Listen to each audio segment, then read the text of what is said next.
363 jemaah calon haji, JCH, di Masjid Agung, Kecamatan Binamu, Kabupaten Jeneponto, Sulawesi Selatan, Sulsel, bertolak ke Asrama Haji Sudiang, Makassar, Kamis, 6 Juni 2024, sore. Pantauan tribuntimur.com, pelepasan JCH diiringi isak tangis keluarga yang rela menunggu sejak pagi. Lambaian tangan ikut menyapa saat para JCH menaiki bus di halaman Masjid Agung. Beberapa di antaranya berharap agar seluruh JCH selamat dalam perjalanan. JCH diberangkatkan menggunakan 13 mobil bus oleh Pemda Jeneponto. Pelepasan dilakukan langsung oleh PJ Bupati Jeneponto, Junaidi Bakri.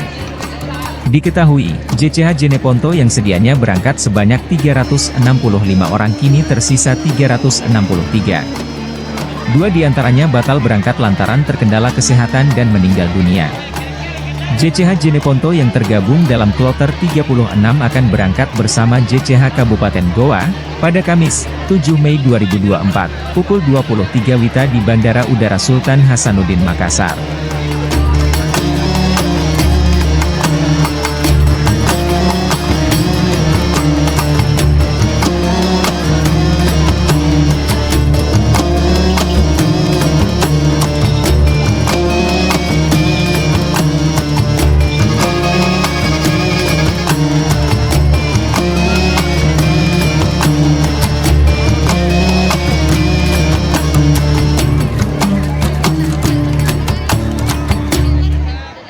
Download Tribun X sekarang, menghadirkan lokal menjadi Indonesia.